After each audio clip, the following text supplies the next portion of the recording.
okay, phase one is like do something that is unrecognizable in your time and place. Okay, so we've seen this throughout history. Phase two is people come with pitchforks. Phase three is you've got to survive a whole bunch of attacks. Like the powers that be are going to want to start taking you down. If you get past phase two and phase three, you get to open up a little bit and you kind of have some open horizon. And so that's where I'm at now is I've survived the major dunk, where people try to cancel me in society. I've survived several attempts at takedowns, and now I'm still at it. And so I'm really happy I'm on to stage 4 now, and now it's just opening up into a bigger gameplay.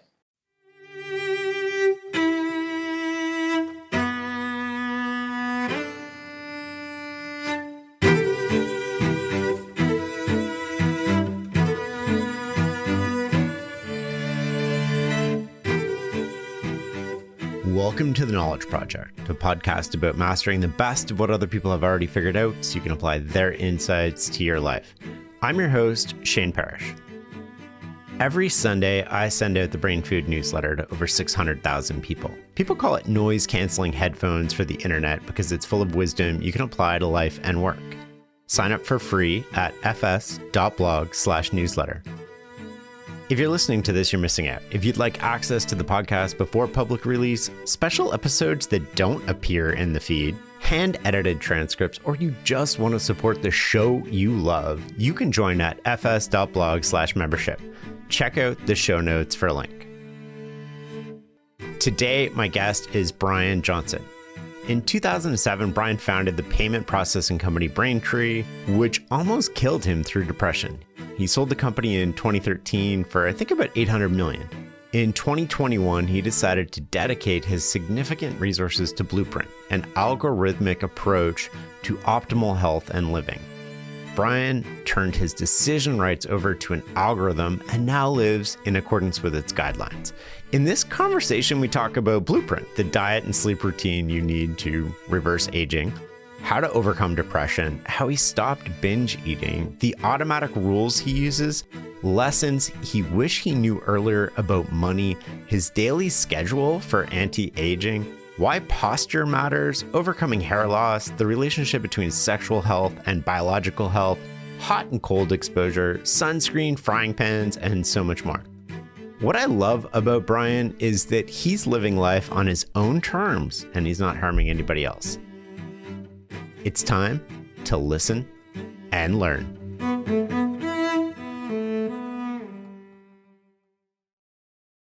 I was thinking about where to start, and I think we'll start with your love of biographies. Where did this start, and what are a few of the lessons that you've learned from them? I suppose I approach this question with the contemplation, like, how do you understand reality? There's a few ways of doing it. We're born into this world and we're given a narrative about existence. And that narrative depends upon when you're born and where you're born and to whom you're born. But you're told certain things about yourself and why you exist and what to care about and how society works and what ethics are and norms. And there's never been universals. If you look at the thousands of different societies that have emerged on Earth, it's extremely varied. If you're poking at this situation and you're saying, okay, I know that I am born into a given system, and this system is not a universal truth system. It's just where I'm at in time and place, and it's going to change in time. Then you can go about poking at a few ways. Like you can try to say, I'm going to take a quantitative approach and say, I'm going to learn the world through mathematics or through physics or through some scientific discipline, or I'm going to understand it through behavioral psychology. And so you kind of have to approach systems understanding. And biographies for me was something that always intuitively helped me make sense because I was able to transport myself in time and be in different times and places instantaneously and understand with a pretty decent level of detail what was happening at that point. How people thought, what they cared about, how it contrasted with my time and place. And so I'd say biographies have been the most useful thing I've ever invested my time in that has helped me understand reality with various dimensions and perspectives at any given moment. Are there a few that stand out to you that you reread time and time again?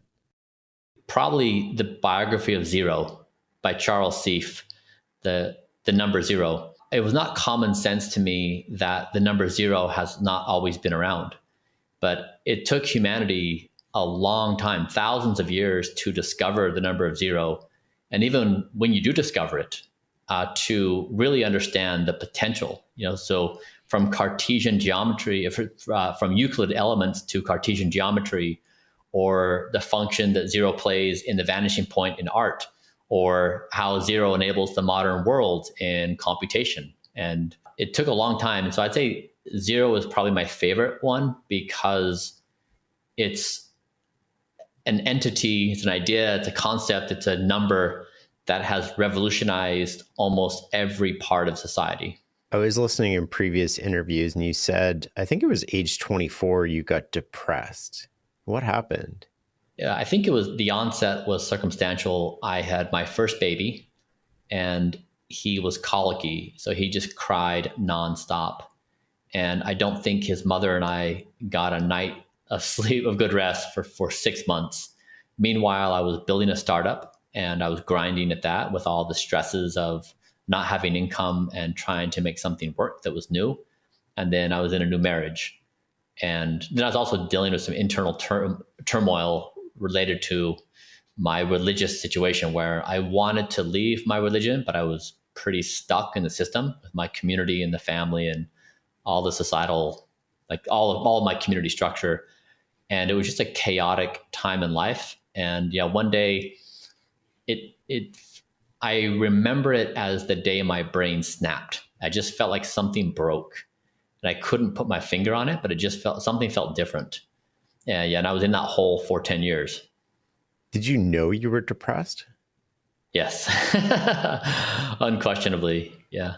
It strikes me with somebody who takes such a scientific approach to things that you would do the same with depression. What was the process of, after you recognized you were depressed, what was the process to sort of get out of that depression? I was raised in this small rural community that was really, the existence was religion. And so I was taught to understand reality through story, not through mathematical methods, not through scientific methods. In fact, I didn't meet an engineer until I was in my early 20s. And so I just hadn't yet developed the cognitive abilities to think like a scientist or engineer. It's always hard. It's always complex looking at your past, but I do reflect, like, what would it have been like if I would have had some awareness and some training early in life of how to think about the world quantitatively. And it was one of the most significant moments of my life when I read this book by Gary Becker, a Nobel Prize laureate from the University of Chicago. And in this, he was writing essays, for Newsweek. And he would take a given topic, like poverty, for example, and he wouldn't describe it in qualitative terms and story terms. He would talk about it in numerical terms. And it was, I think, one of the most joyous moments of my life to understand that reality could be understood in mathematical terms. And I did go to the University of Chicago and I got a master's degree there. But I do wonder, in that decade of depression, if storytelling wasn't my primary skill set for problem solving, what would have happened in my life? What advice would you have today for somebody who might feel depressed, having been through that yourself? First, I understand you. The mind is relentless. And so when people feel suicidal, I am deeply empathetic. It is rational to want to kill oneself. It's reasonable. So when you're in that moment, it feels lonely when you try to explain to somebody how you feel and how life is not worth it. And a response is something like, get over it, or just feel better, or like, go outside. It's hard. It makes you feel very isolated and not able to reach out and get the help you need. And so one is, I would say I understand you deeply, and I empathize with you deeply. And then I would say there's some basic things you can do to increase your circumstances. One would be sleep. I would make sleep your number one life priority. Like the most important thing you do in any given day is high quality sleep. And I would build your life around it, because when you have good sleep, so many of the things in life are much better. And then if you get good sleep, you can start doing some baby steps into exercise, even going on a walk every day, doing something small, and then starting to add a few good foods and a few fewer bad foods. But just baby stepping your way, because when you're depressed, you don't have the ambition and energy to do big stuff. And so really it's the wins are in the baby steps, and it starts with sleep, because once you can sleep well, your energy goes up and your motivation goes up and your discipline and willpower increases. So try to get the flywheel moving in a positive direction, where every day you have just a little bit more energy to make one more positive baby step. It's almost auto-catalytic for the negative, right? Like because you're depressed, you become more depressed. Like it feeds into itself. It does. And it sometimes, I suppose, in a dark humor sort of way, we humans kind of got stuck in this really weird level of consciousness. Like a dog seems to be optimal in its level of happiness about existence. And we humans are smart enough to do the remarkable things we've done, but yet our mental existence can be extraordinarily challenging. And it seems to be we share many of these challenging traits, that it's not often that we're given a default mental state that is just nice all the time. It's a pretty brutal place in our minds, most of our minds. And I wonder if in how we're moving as a species, if we can evolve past this. And if we do look back and like, yeah, we got stuck in that narrow band that was pretty uncomfortable. When it's time to scale your business, it's time for Shopify. Get everything you need to grow the way you want, like all the way. Stack more sales with the best converting checkout on the planet. Track your cha-chings from every channel, right in one spot. And turn real-time reporting into big-time opportunities. Take your business to a whole new level. Switch to Shopify. Start your free trial today. And we're live on match day as Doug reaches for a buffalo wing. He's got it! Oh, and he's gone for a can of Pepsi too! What a finish! There's no doubt about it. It just tastes better. Match days deserve Pepsi. When did you start to overeat or binge eat, as you mentioned before? It was a soothing mechanism for my depression. I wanted to feel some form of stimulation. I was so dead inside. Some sort of arousal, some sort of pleasure. And my life was just devoid of pleasure. I mean, in the religion I was in, it's like you don't do caffeine, you don't smoke, you don't drink, you don't go to clubs, you don't look at porn. You're basically just devoid of those kinds of pleasures, and you're supposed to derive pleasure from being in service of others and obeying God's commandments, and like those are your rewards that generate. Now, of course, those things do generate rewards, and we all understand that when we do help out someone else, we do feel that. But when you're grinding 24/7 on a startups are just pure pain. Like you don't feel joy for years. And when you're raising babies, you have these glimpses of joy, but most of it's just really hard work with a newborn. And so I think my life is just devoid of pleasure, and I was trying to find a vector where I could feel something, and that's what it would do for me. Those patterns of self-destructive behavior get in the way of so many of us. I guess the question is, how do we stop the patterns of self-destructive behavior? Yeah. This is the essence of my entire life's mission, this single question. What I did is, after failing for a few years and a few hundred times of saying, tomorrow I'll start, tomorrow is the day, one last time, just this one last time, and failing a few hundred times to stop that. One day I jokingly said, "Evening, Bryan, you're fired. Like this, you make my life miserable." And Evening Bryan was the version of me that occupied my consciousness from 5 p.m. to 10 p.m. He was tired from the day. He was, fighting multiple fires. He was trying to deal with the emotional upset of like all the things that had happened during the day, a very common human experience. And then in that window of time when he's beat down, that's when he goes. I don't think Evening Bryan's a bad guy. I just think he was just trying to find a relief of the burden that he felt in that role. And I fired him. And so the past few years has basically been trying to reimagine my reality of who's in charge of me, who makes decisions at what point, what is a sacrifice and what's appropriate. And what I've come down to is with Blueprint, I wanted to demonstrate that an algorithm takes better care of me than I can myself. And to do that, I became the most measured person in human history. I wanted to show that if you ask the body's 70 plus organs to speak, and you consult scientific evidence, and then you let the algorithm run, so it tells me what time to go to bed, it tells me what to eat, it gives me all these nudges on what to do.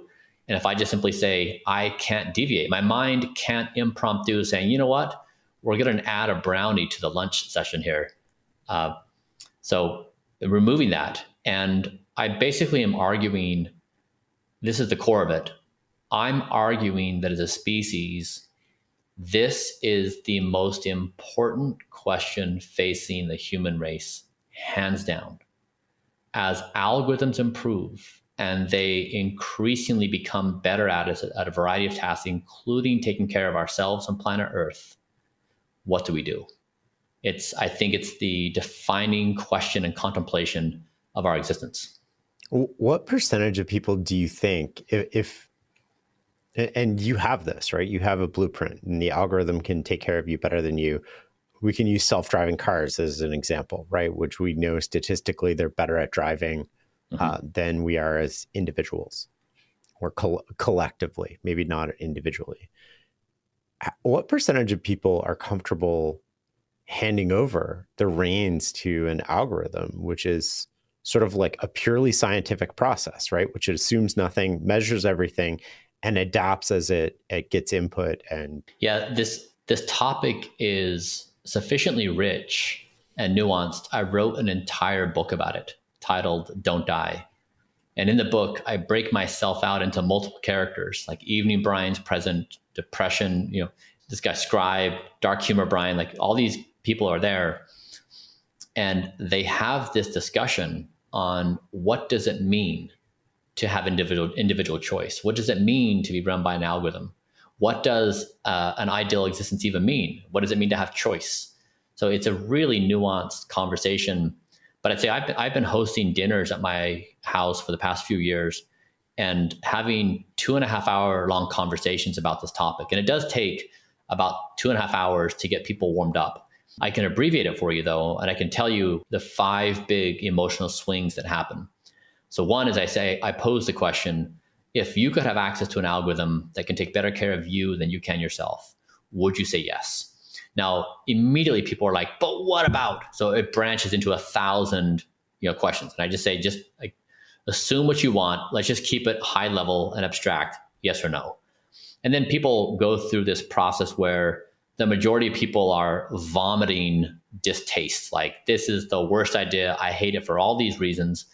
A teeny number of people are like, please save me from myself. And the others are like, yeah, but I want to make the following exceptions, which really is no. So there's a lot of resistance. And the next turn is I say, now imagine the 25th century is viewing us right now, and they're observing through our comments on this question, what our norms and ethics are and how we understand ourselves in time and place, in the same way we would look at the 16th century with cold, detached perspective on what they thought. And then you flip it. So now people are looking at themselves in the mirror. So no longer are they defending their knee-jerk reactions. They're invited to be reflective. Like, how did I behave in this moment? And what am I really saying I care about? And then the next turn is you say, what things about our current reality may change that would make our current reality unintelligible to us? So now you're in this creative space where it's like, okay, we assume all these things to be unquestionable truths about our existence. But we know from history, none of these things ever really hang out for very long. Society moves into new truths and new norms. So wherever we're at now, it's a temporary state. And once you're there, like now you've swung from like no way to I'm kind of being reflective on myself to how might things change. And then the next step is about the philosophy of this change, which is zeroth principle thinking, and then full circle back to the thought experiment. But you can see through those beats with about 12 people, it takes each person the ability to cycle through these ideas and emotions and hear how other people respond.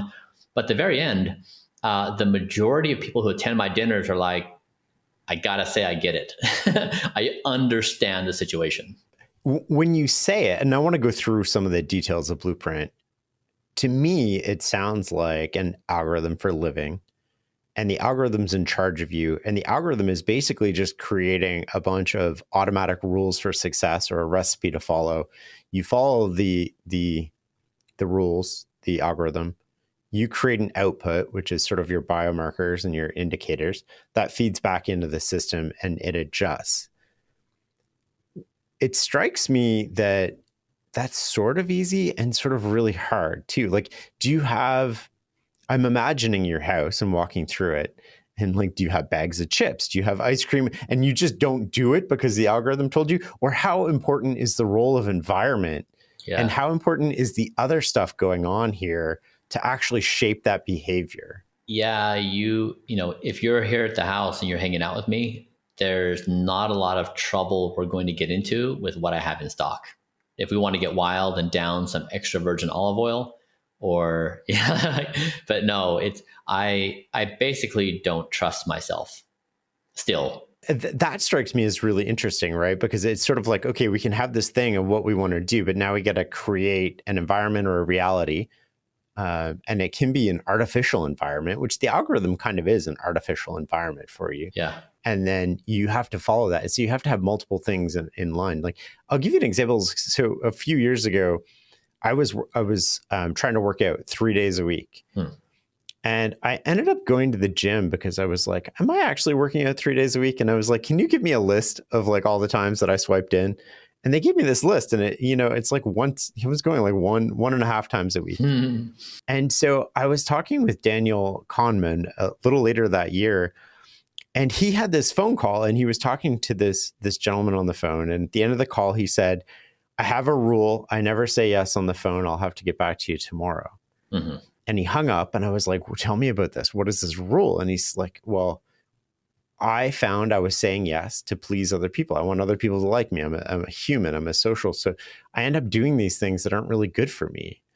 And so I created this rule to do this. And I was like, well, this is amazing, right? This is the most powerful thing I think you've done. And you've got a Nobel Prize. So like, this is really interesting because you rewire your brain in the moment to think in a certain way, which your automatic response becomes that. And so I was like, I'm going to try this. I'm going to go to the gym every day. I'm going to work out every day. Mm-hmm. And the duration or scope can change, but I'm going to exercise every day. And the conversation went from, should I work out today? Which in my head is like, oh, I have a really busy day. I didn't sleep well. I'm not going to work out today. I'll do extra tomorrow. You negotiate with yourself to, I'm going to do exercise every day. And it completely changed my approach to exercise and my health. Mm-hmm. And it sounds like the Blueprint is very much an automatic set of rules where you have multiple things aligned, but you're trying to follow this pattern. I'm wondering what your response to that is, and specifically around how we can correct our self-destructive behaviors. Your experience is exactly mine. To say yes and to what you said, if our conversation is about a practical topic of how do you achieve better health, or how to increase crop yield, or how to run a more efficient driving route, those are interesting questions. The backdrop of this thought experiment is, as a species, are we facing an existential outcome? I mean, what are the stakes? Is it we'll make a little bit less money, or we'll have maybe a 4-pack instead of 6-pack on our abs? Or are we really talking about life and death? And my premise is that we are in an existential moment as a species on a variety of fronts. And then it invites a contemplation of, if that is the case, what do you do? And so that question itself primes the response. Like, how do you stop self-destructive behaviors? Because if I say, how do I stop self-destructive behaviors, without identifying these things, a person has a given willingness to change their behavior. But then it'll stop. If it's like, it's a nice to have. But if it's life or death, the behavioral change profile may be very different. And so really, I think it depends on where the person's coming from.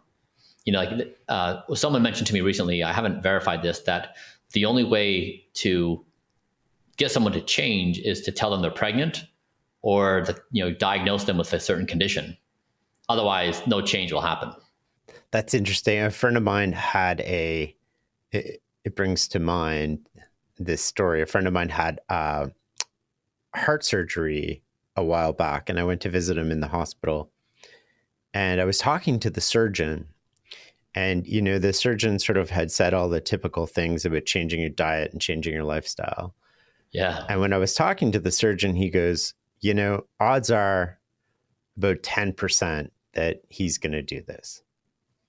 And I said, well, that's interesting. And he's like, I've been a surgeon for 30 years.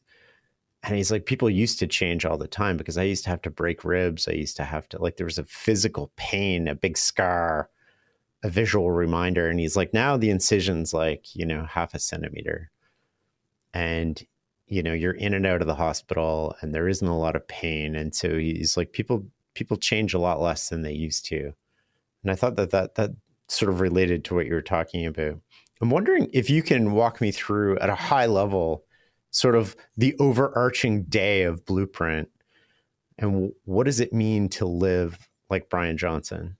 The premise on this is I was posing the question, in the early 21st century, is it the case that we have achieved longevity escape velocity, which means that for every 1 year of chronological time that passes, can I stay the same age biologically?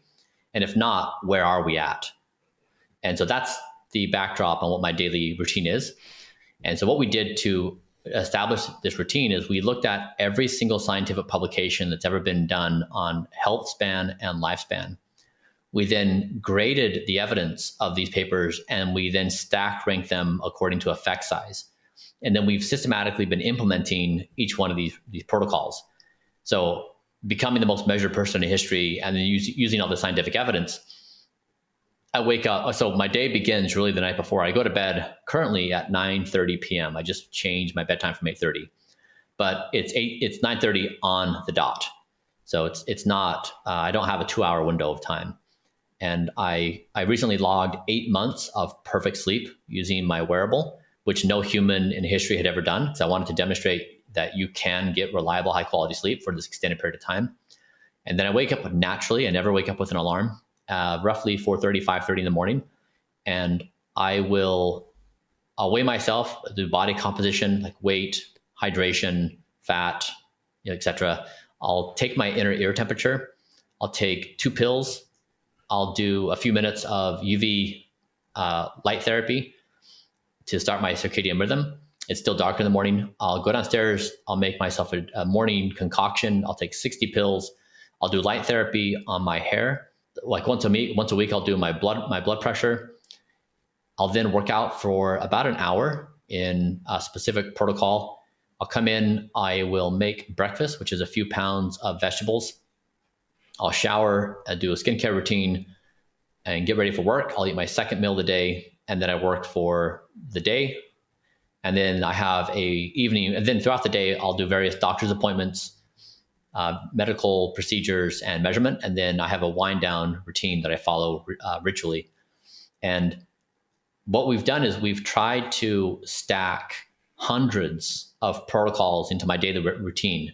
Because we do so many things and we're trying to follow the evidence, I'm not able to just randomly do things. It has to be highly structured in order for us to control this experiment with the rigor we need for the results.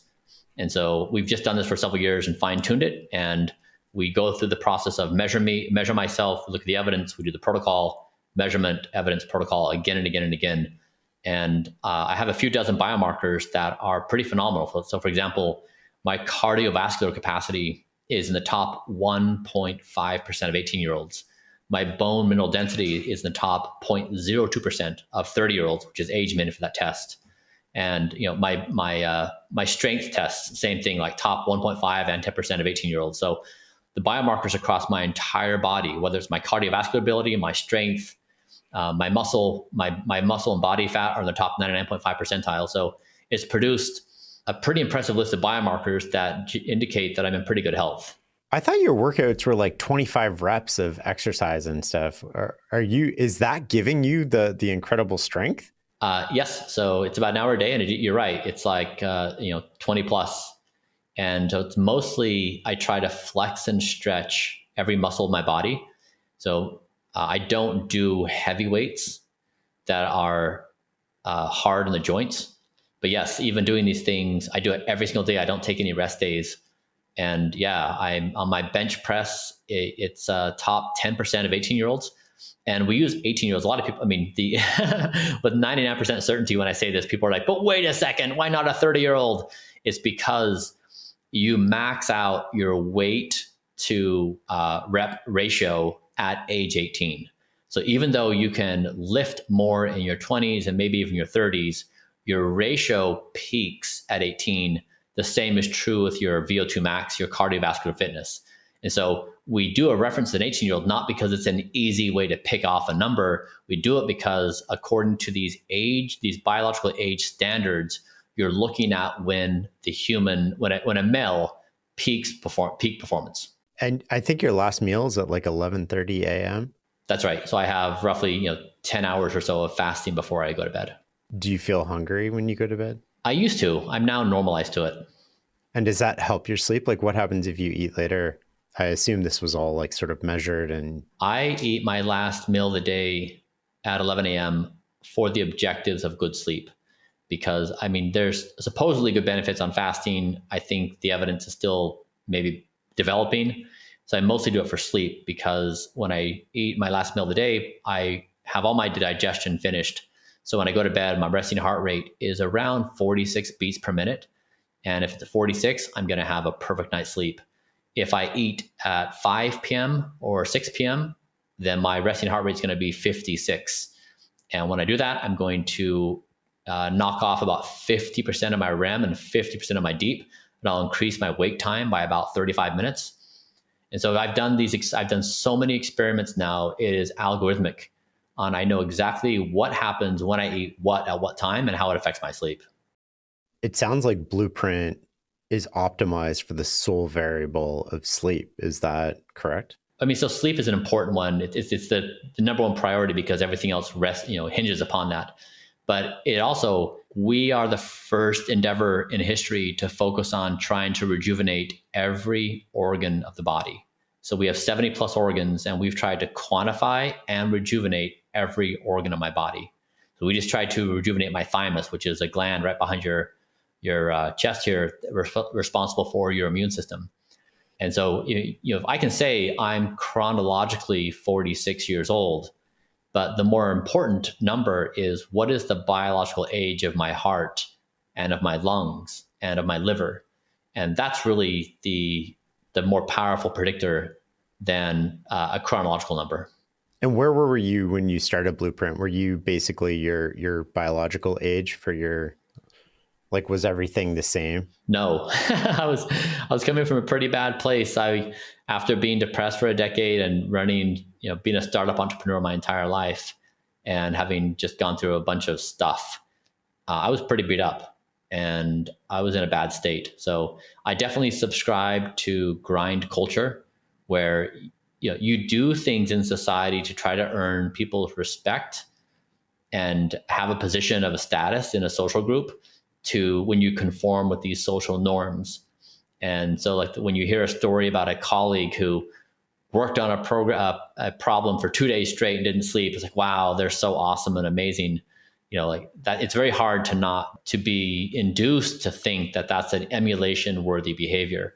So I had to peel myself out of grind culture and find out that this is the thing is we are accustomed, death is the enabler of all things immortality. If you love country, die for your country.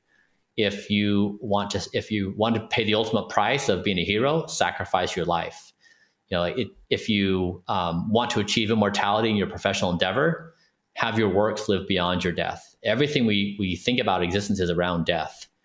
And I was calling question to death that maybe we have reached this time and place in human history where death is no longer inevitable. And if that is true, everything about our reality changes.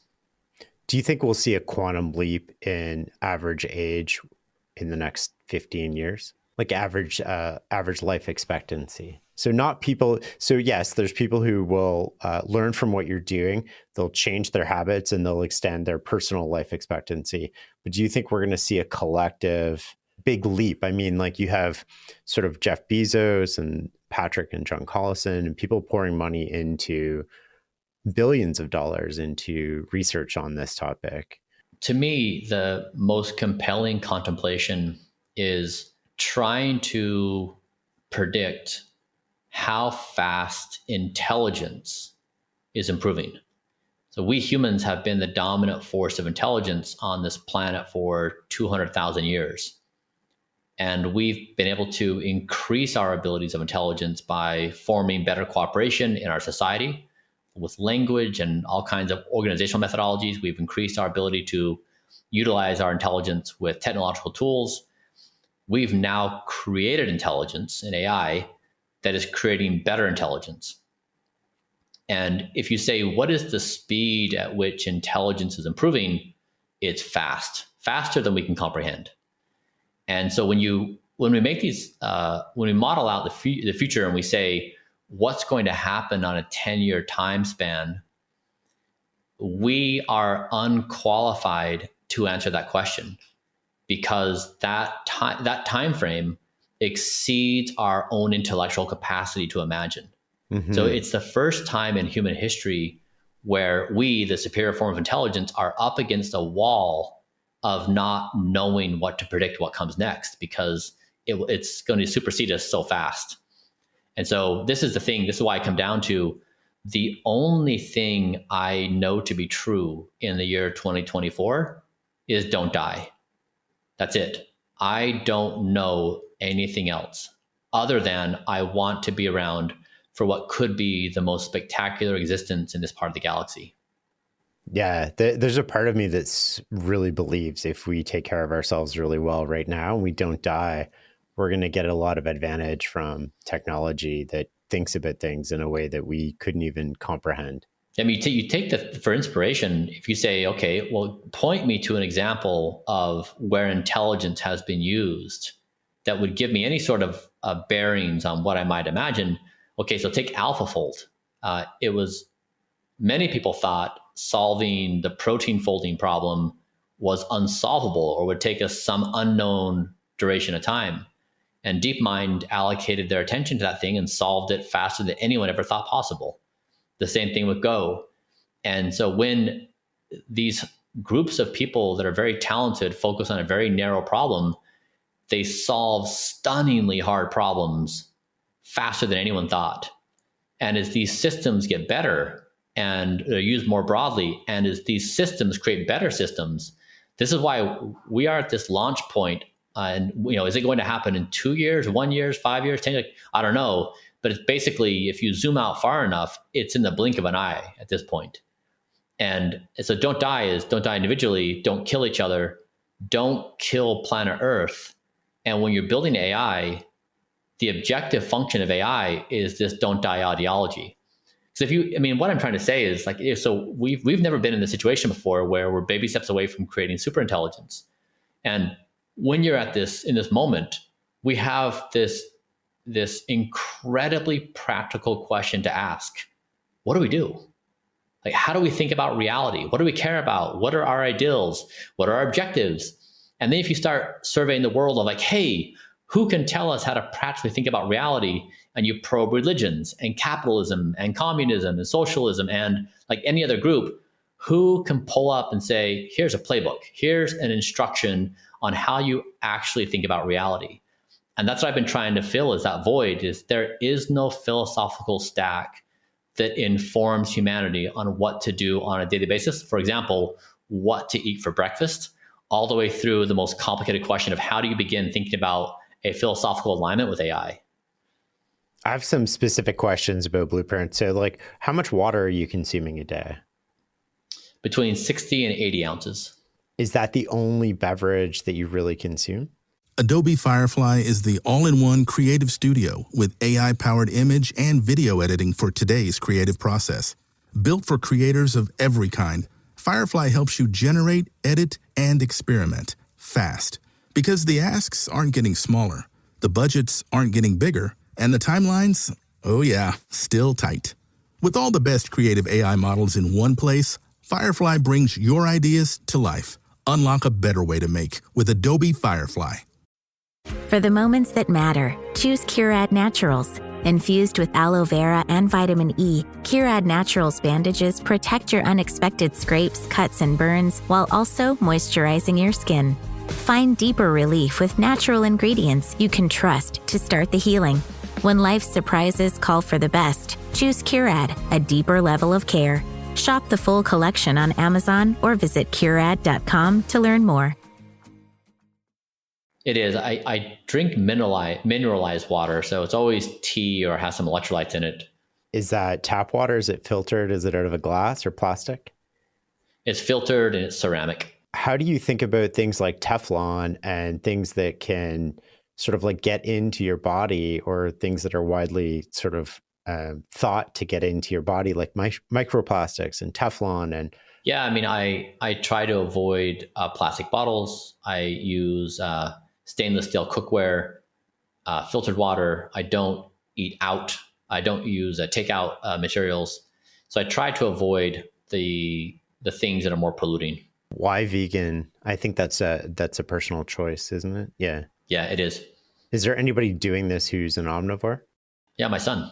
And are his results sort of similar to yours? Yeah, pretty similar. I think that diet is a special kind of provocative. Like, people break out into warring tribes instantaneously, and the intensity around this topic is a lot. And so I've really just stayed out of it. I'm impartial. I don't want to get into the war. And so I just say, you do you. I do think that every day there's more evidence coming out suggesting plant-based diets are more conducive for longevity. So I think the evidence in time will speak for itself. But right now, it's of all the battlefields I could choose, this is not the one I want. That's a really interesting way to put it. I think it's really interesting too. People aren't convinced by data. I mean, you can show them all the data in the world and it's not going to change their mind. How do we take Blueprint and build habits with it? So it's one thing to know, okay, here's this manual, follow this manual, and this manual is going to be better at running your life than you are. You can take your evening Bryan, you can put them away and just follow the instructions. But how do we actually turn that into habits that we follow? Every person is different in how they go about change. And there's many ways that people go about behavioral change with very habit formation techniques. For me, it's really helpful to understand my own behavioral change in a larger context, where I say, I'm endeavoring to maintain my health so that I don't die, so that I can participate in what may be the most spectacular existence in the galaxy. Now, for me, that's really motivating because I have a goal and I have a reason to live and I have something to look forward to. Now, a side effect of that is my body feels great and it looks great, and I can do all sorts of things. But for me, it's the bigger goal that motivates me. For other people, they may have much different goals of like they want to fit into a certain pair of clothing, or they want to look good for a certain event, or they want to achieve a certain physical outcome. So like the end goal, I think the motivation is really important.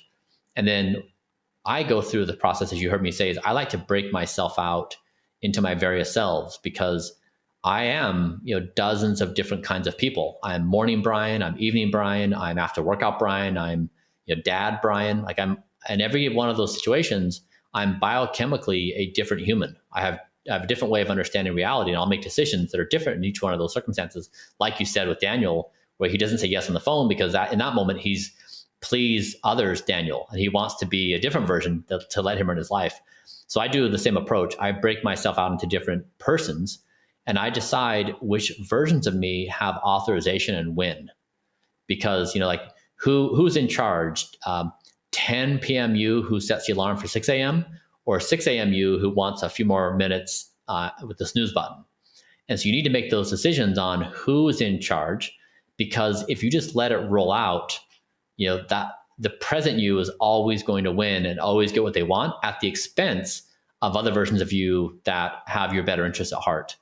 And then the third is once you get to the structural where you have a goal and you've separated yourself out and you know who's making decisions and when, then you can do these hyper-focused things on behavioral change. Like you can pair a habit. So every time you see a given thing, you do a certain action. And so that's really, in my estimation, how I've tried to stack my life, where I've tried to build a life where I make 0 decisions of doing things I don't really want to do. And I've almost got it. Like it's actually, I'm surprised I've gotten this close to achieving it. I just don't behave in ways that I regret anymore. And that's phenomenal because I was just like walking regret before. What I love about you is that you're living life on your own terms and you're not hurting anybody. And yet what you're doing is so outside of what we consider normal that you get so much hate and vitriol. Mm-hmm. How do you handle that? I love it. I have such a positive relationship with the hate. It energizes me. I am endlessly amused by it. I think it's just fun to engage with. And, depression was a much better troll than anyone online. Like my depression could eat me up pretty efficiently. It knew the zingers and the dunks. Everyone else, like it's just play for me. I guess you can think about these 2 phases. Like, okay, phase 1 is like, do something that is unrecognizable in your time and place. Okay, so we've seen this throughout history. Phase 2 is people come with pitchforks. Like we know this. Phase 3 is you've got to survive a whole bunch of attacks. Like the powers that be are going to want to start taking you down. And then if you get past phase 2 and phase 3, you get to open up a little bit and you kind of have some open horizon. And so that's where I'm at now. Is I've survived the major dunk, where people try to cancel me in society. I've survived several attempts at takedowns, and now I'm still at it. And so I'm really happy I'm on to stage 4 now, and now it's just opening up into a bigger gameplay. Yeah, I was amazed at some of the stuff that I read online and some of the stuff that you've been through. And I don't know if you want to share some of that or not. What's been the hardest moments for you? I'm so happy to be alive. I appreciate existence with an intensity that I've never felt before. I know what it feels like to want to end your life. Like I desperately wanted to kill myself for 10 years. And I'm grateful I didn't. And I'm grateful I'm alive. So, when people come and dunk on me, or when they're trying to attack me, or when they're saying things about me, it's okay. Like, it's fine. Everyone's just trying to do their thing and deal with themselves. So it's not really worth getting caught up in. I think it's possible that, we'll look back at ourselves right now and we'll say, oh man, like, can you believe how hard it was to be human?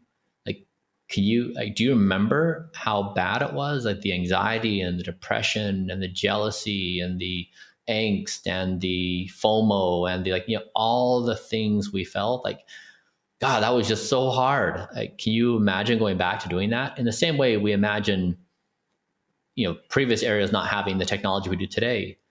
I think it's possible that we're just in this moment in time of a conscious existence. It's really brutal. And so I guess I don't really expect anything different. If people's internal experiences are beating them up, they're going to try to beat other people up too. It's like kind of the situation. It's okay. Do you think you have that confidence to sort of face that because you've been to a really dark place? and come out of it? Yes. I think it's also because I get great sleep. But you, like, honestly, but you've also, like, it's one thing, like, I get this, it's one thing when it's an anonymous person online saying, something about you. It really mostly says something about them. But you've also had people close to you come after you. And that's a whole different kind of vulnerability and feeling. I was poor my entire life. I mean, my mom made my clothes for school. I worked in third grade. I worked the school tables at lunch to pay for leftover food so my mom wouldn't have to pay my $25 a month of cafeteria money. Like, I knew we were poor, and I was in on my family's circumstances. And I didn't make money until I was 34 years old, until I sold Braintree. And I've had money for 10 years now, for 12 years. And I've learned a lot of lessons about the complexity of money. I really wish that I would have spent more time having made money and say, can I talk to somebody who's had wealth and can tell me how this game works? But I will tell you, of the people close to me over the past, 12 years, a very large number, like almost like 50%, have ended up doing something to me that is unambiguous bad behavior, in some cases illegal behavior. And this is not to say they're bad and I'm good. It's meant to say that when you're around these circumstances, it's oftentimes very hard to keep your bearings. And sometimes you lose your reality and you become so lost in it, you can no longer tell what's going on. But money is extraordinarily complicated, and it drives people to do crazy things. And I've seen this pattern now repeat itself so many times in my personal life, like those who are the closest people to me, and to see what they would do when money was at stake, they'll do anything.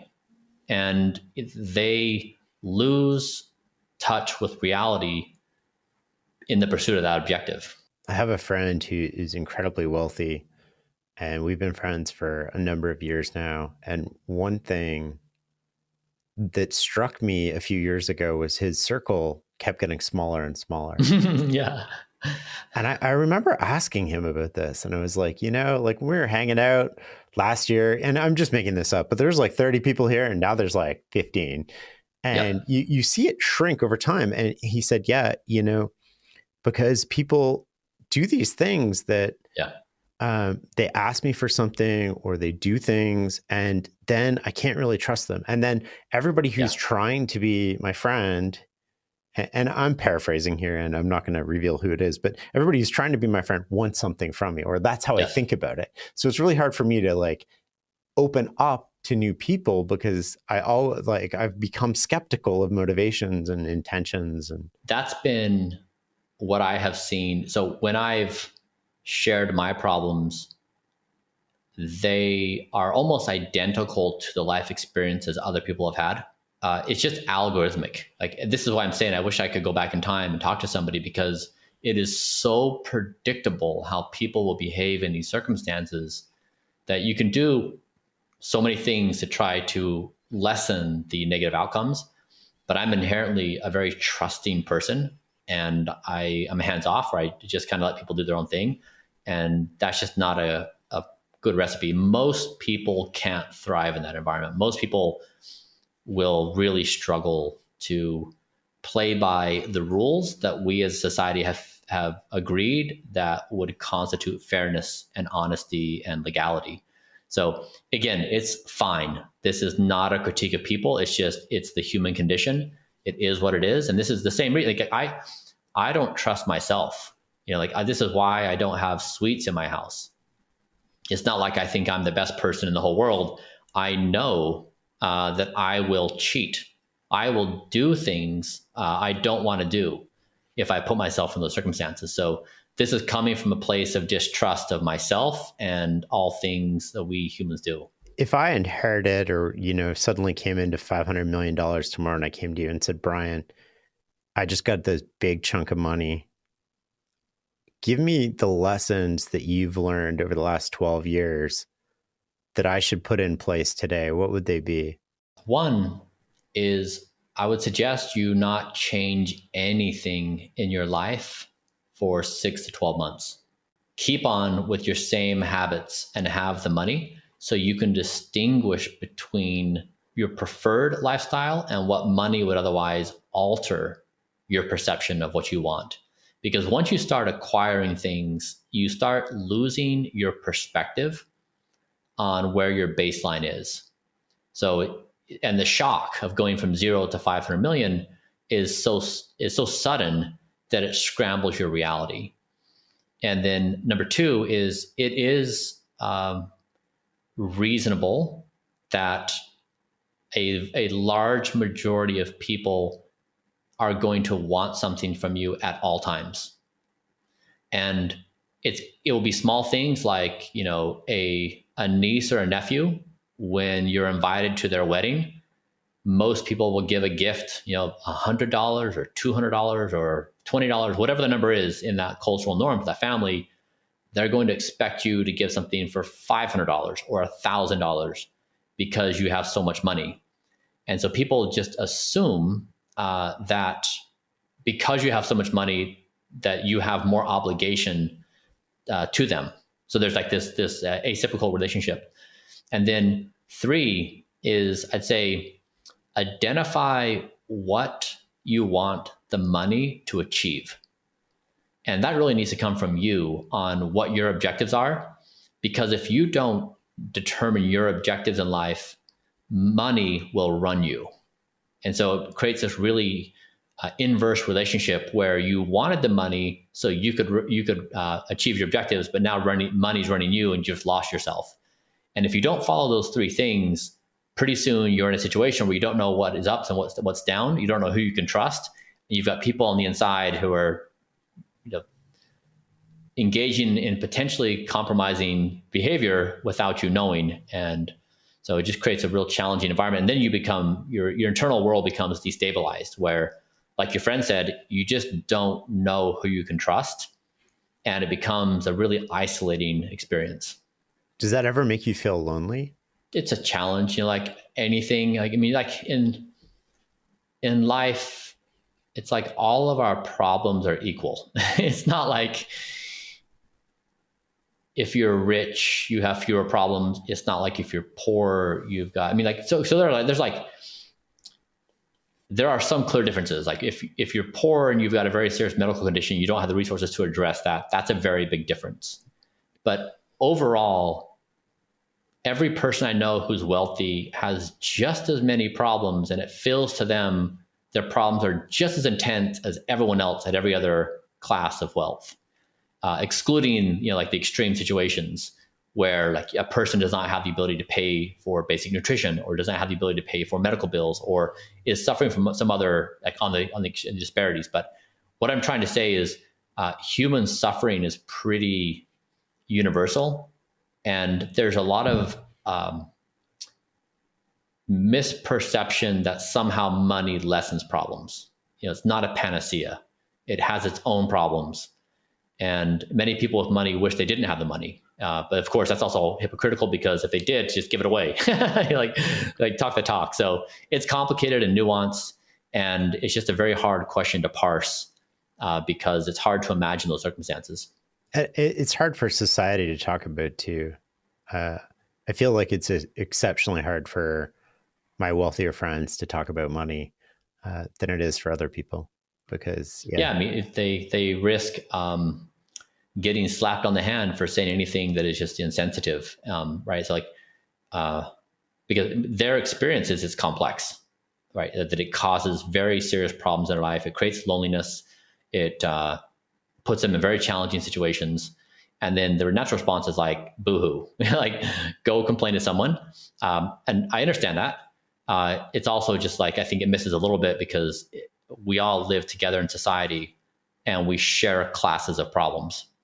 And so to me, it's like, it's a bigger observation about how all of us struggle all the time, and how it's worthwhile to contemplate how we can all struggle less.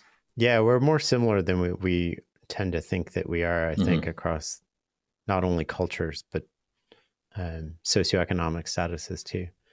I want to come back to Blueprint for a second. I want to go through specific things. So I want to go through 9 things. I want to go through behavioral interventions. I want to go through diet interventions and supplement interventions. And I want you to give me your top 3 behavioral interventions, top 3 diet interventions, and top 3 supplements that people listening to this, if they're looking to sort of like play around with Blueprint, but maybe they don't want to go all in, that they can do, and they'll get a noticeable sort of like bang for the buck out of. Yeah, I can tell you, I would structure that just a little bit differently. I can tell you the top 5 power laws. Okay. Yeah, let's do that. And so you, by doing these 5 things, you could achieve a life expectancy of 92. So 1, don't smoke. Yep. 2 is exercise 6 hours a week. And that's a combination of strength and flexibility and cardiovascular. 3 is eat a Blueprint-like diet or like Mediterranean diet. 4 is maintain a BMI between 18.5 and 22.5.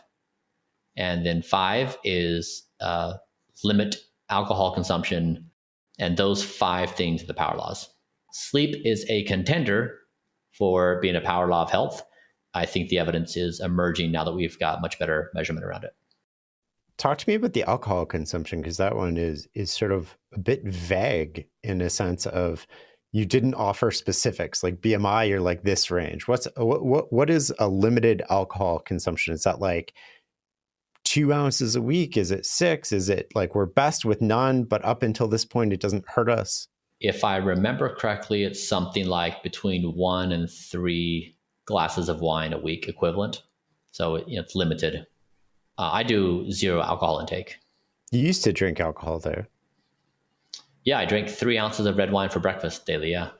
Yeah. What was the thinking behind that? You gave it up, I think. I remember, if I remember correctly, it's because you couldn't afford the 80 calories in your diet. Correct. Yeah. But you liked red wine.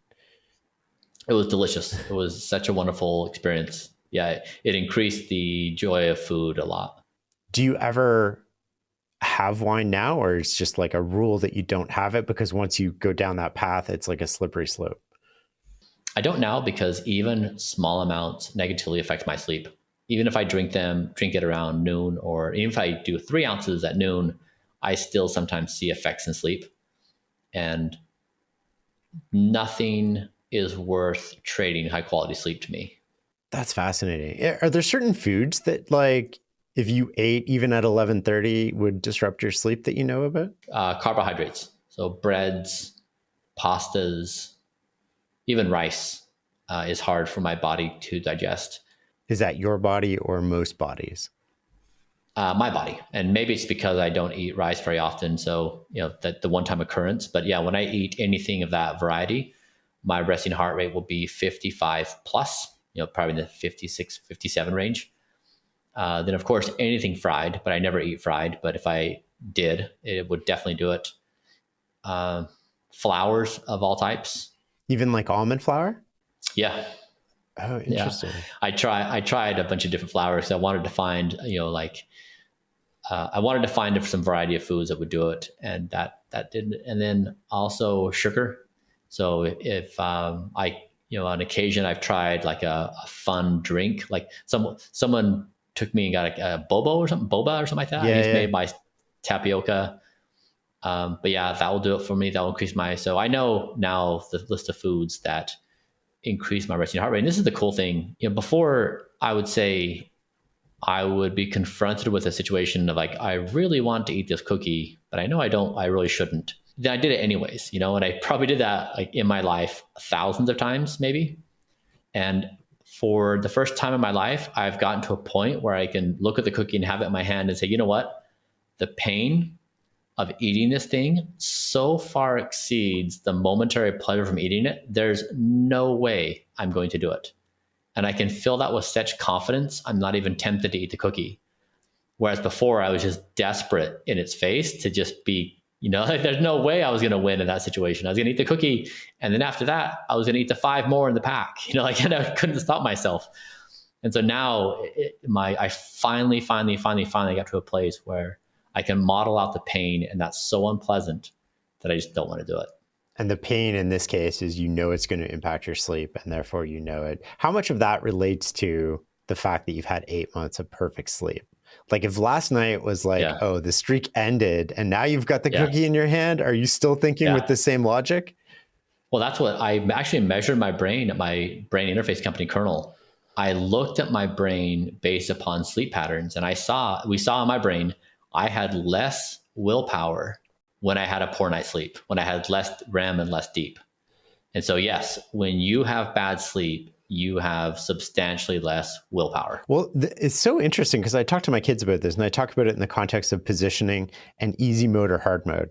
Yeah. And I'm like, when you go to sleep, it doesn't mean you're not like when you sleep well, it doesn't mean somebody's going to do something not going to do something to you tomorrow that makes you angry or upset. It means your ability to regulate your emotions and have a healthy response is going to be much easier than if you have a poor night's sleep. So you can you're playing on easy mode or hard mode. And I think sleep is one of the prime indicators of that.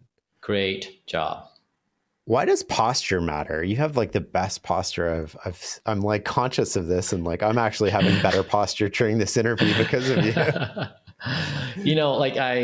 I realize that I present complexity in people's lives, that, if someone sees an article about me or a video or something, and if they're not in the same place as me, it can have a net negative reaction where the person's like, damn it, I'm never going to be able to do what he does. So that makes me feel bad about myself. And so why even try? And I'm deeply empathetic about that. And I wish that wasn't the outcome. And so I really try to be thoughtful and meet everyone where they're at, where I hope that when someone thinks about me, and if they view my posture or they view my eating habits, that they can think of me like an angel on their shoulder of I'm there with you, friend. I want you to be your best self, and I understand you, and there's no judgment coming from me, and it's fine if you make mistakes. It's cool. But it's complicated, and I understand that it's difficult. And so posture, I do work extraordinarily hard. I'm also mindful that it potentially has this boomerang effect where people get discouraged. But yeah, I maintain good posture because I discovered I've got genetically narrow internal jugular veins, these 2 pipes on the side of the neck. And so I have restricted blood flow out of my brain when I have bad posture. So it kinks my veins.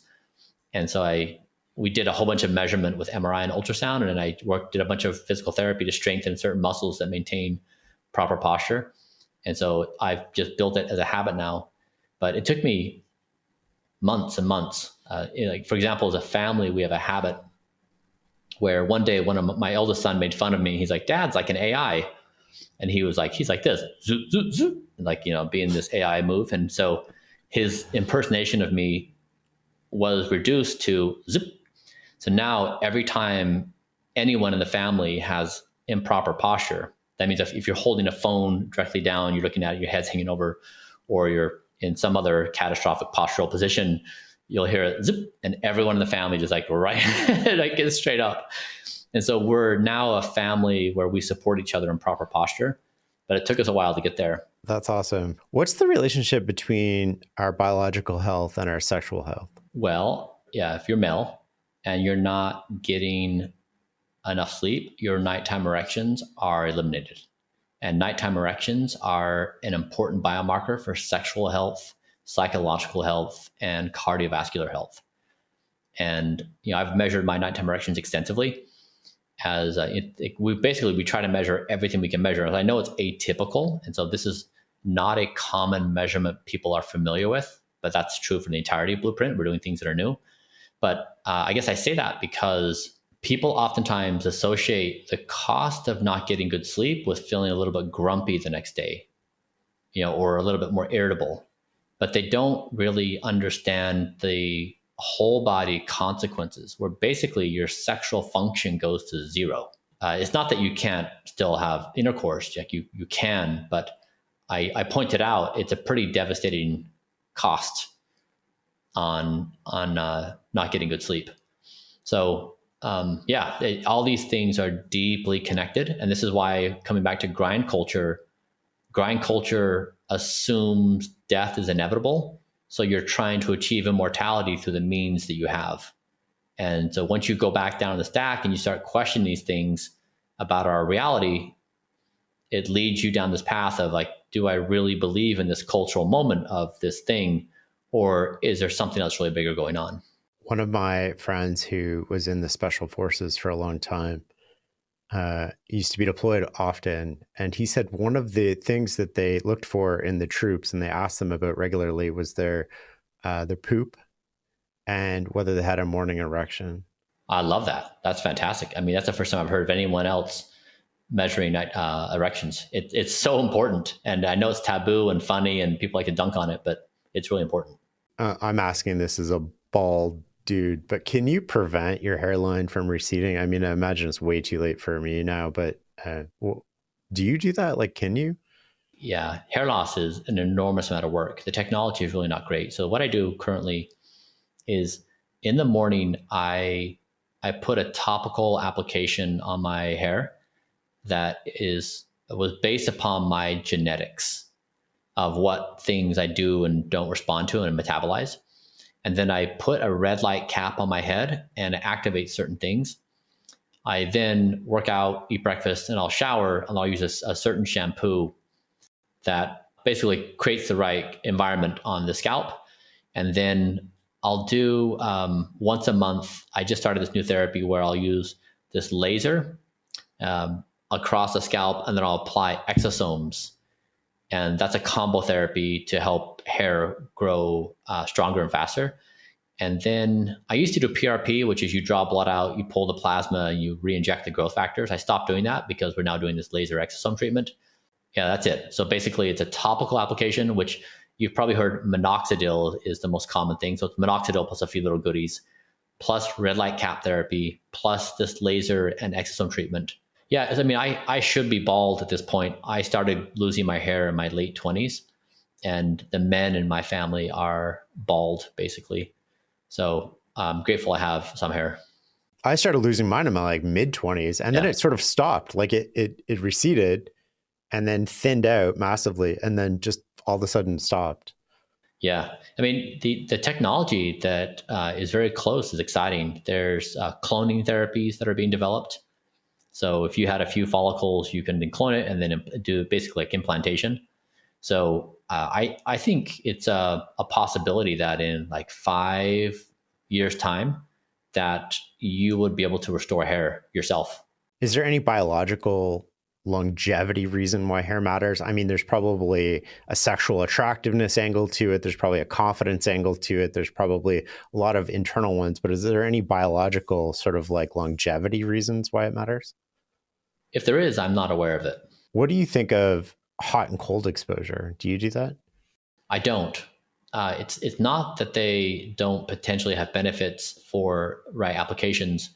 The hot and cold therapy didn't make our cut because it doesn't increase lifespan, health span. Rather, the evidence was not strong enough for my team to recommend it to be cut into the protocol.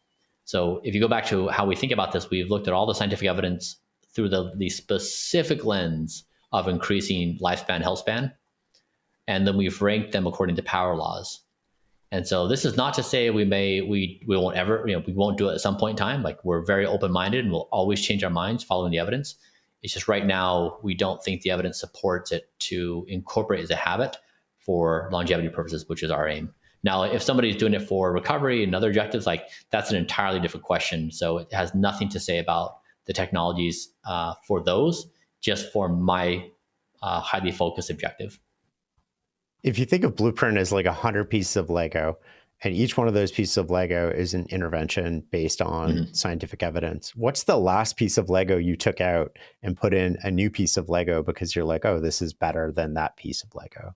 I recently started taking oral minoxidil. So there's the liquid minoxidil for hair growth, for rather hair loss prevention. And I took an oral version, which initially that drug was approved for high blood pressure, but was then repurposed for hair growth because it made hair grow all over the body.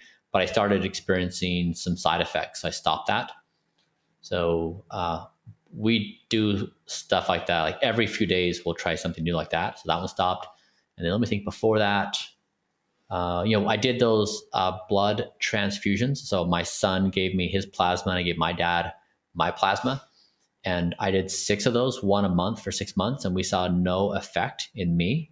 But when I gave my father plasma, my father's speed of aging slowed by the equivalent of 25 years. So from a 71-year-old to a 46-year-old, and those results remained the stable for 6 months, which is the last measurement we did. So in that case, the plasma therapy was promising, and it didn't work in me, probably because my biomarkers are already pretty competitive with an 18-year-old, whereas my father benefited significantly because his biomarkers as a 71-year-old are pretty different than my biomarkers. And so in that case, we discontinued the therapy for me, but he could continue if he wanted. That's fascinating. That seems like a really easy-ish intervention that you can do to extend the longevity of your parents. From the outside looking in, it can sound wild and creepy and weird and everything.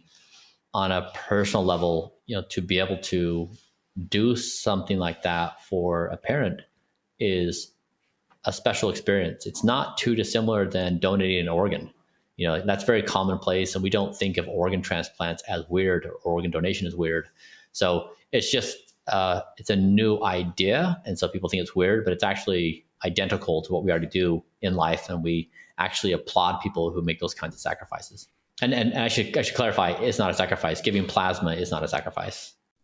If our goal is not to die, how do you think about the things like sunscreen and sort of like the other things that are sort of proximate to us, especially, I'm thinking especially about things we put on or in our bodies, right? Mm-hmm. So we talked earlier about plastic bottles and sort of trying to avoid that. Do you have a particular sunscreen you use? Like, I imagine you've thought about this more than any other human.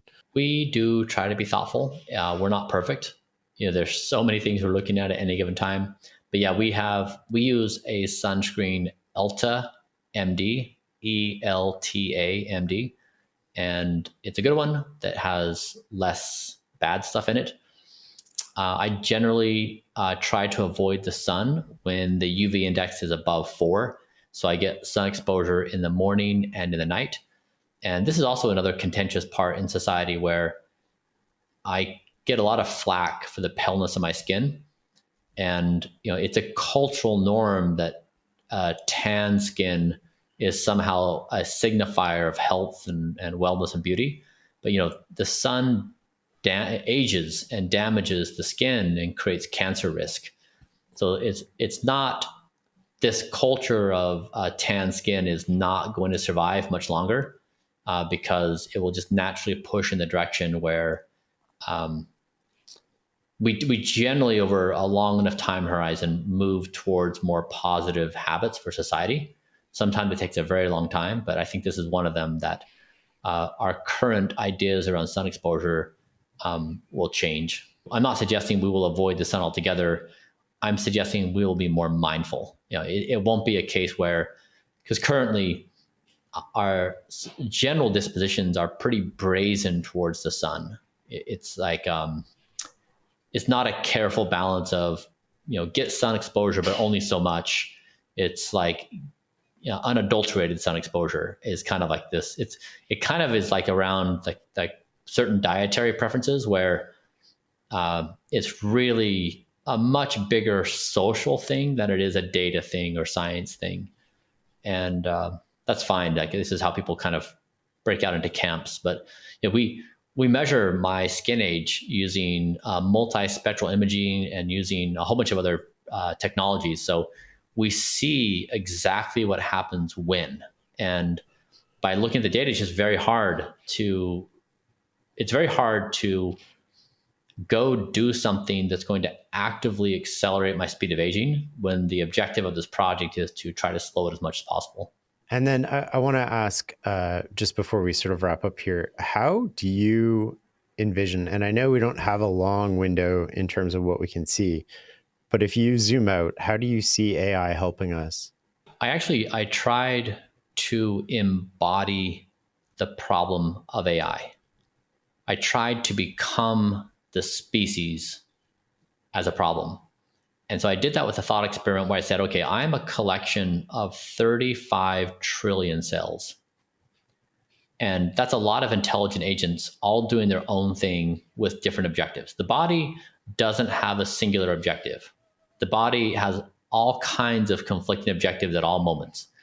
And I wanted to see, could I achieve goal alignment within me, Bryan Johnson? And that's what I've been trying to do. And so first I had to say, okay, in order to understand these 35 trillion cells, I need to get a read of as many of them as possible. Then I need to find the evidence to tell me how I align the cells. And then I need to implement it with exactitude. Now, this is a problem that is identical to AI. So we're building the superintelligence, and we then are going to give it objective functions that say, all right, AI, do this, like solve this math problem, or help me write this thing, or have this conversation with me, whatever the thing we're asking it to do. It has goals, and it has goals we've programmed into it. It has goals that it emerges from the system itself. So we're basically trying to say, what are our goals, under what circumstances, and for whom? So it's a giant goal alignment problem. So in my situation, I had to say, okay, is 10 p.m. Bryan in charge who sets the alarm, or 6 a.m. Bryan who wants to hit the snooze button? Who's in charge and under what circumstance? That's the same kind of goal alignment problem you have with AI. And it's the same kind of problem you have with planet Earth. So Earth needs to be a home where we can thrive. If we kill Earth, we're in a bad situation. And so when I say don't die, it's don't die individually, don't kill each other, don't let the planet die, don't kill it, and align AI with don't die. Don't die is deceptively simple and endlessly expansive. It is a heuristic. It is a computational model. It is a mathematical framework.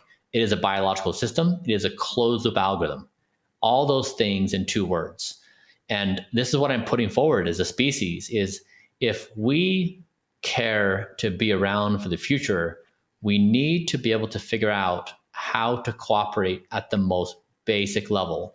And don't die is the most played game in every single minute of every single day on planet Earth. There's not a game, even capitalism is not played more than don't die. Every 2 seconds, you and I breathe to not die. We look both ways before we cross the street. We throw out moldy food. It is the most played game in existence. Now, the moment you stand up above don't die, you break out into a billion different directions of what people want, how they understand the world, what they care about, what they'll do and why, all their rules and justifications. So you really have to say, if we're trying to goal align a superintelligence around something and not kill the Earth and not kill each other and not die ourselves, how do you do it? And that's what I've tried to put forward is, this is an actual plan, a practical plan that spans what to eat for breakfast and how to align a superintelligent system with all of our interests. That's beautiful. We always ask the same question to end, which is, what is success for you? But I have a feeling it's going to be 2 words. I would say it's the courage to believe that I don't know. That's a perfect way to wrap up this conversation. Thanks a lot for your time. Thanks for having me. All right, it's time for a few of my reflections after that conversation. That went pretty amazing, I thought. I really, and so I try to get into these things. Like I've been eating Bryan's diet for the last week, with a few exceptions here and there. But generally speaking, the pudding and the bowls are pretty good. They're awesome. They're missing a little bit of salt for my taste, but the reason behind that, I talked to him after, and the reason behind that is that the lentils and stuff have enough salt in them that if you consume the quantities that he's talking about on his website, you actually get the daily amount of salt that you need. I loved exploring a little bit of different angles to it. I think the most surprising part of this conversation for me was the lessons on money. that he wished he knew earlier. And I haven't heard him talk about that anywhere else. I really enjoyed that. The posture thing, I find myself sitting up straight right now, even noticing it. And I think that that's a really good sort of angle to it. I love the idea that, we can improve our sleep as the one critical variable and everything else falls in line. Sleep is a lead domino to so many other things, and sleep positions you to play the next day on easy mode. It doesn't change the day that's coming at you, but it does change how you handle it. And I think one of the things that I'm going to try is just experimenting eating dinner a little earlier and seeing how that affects my resting heart rate while I sleep.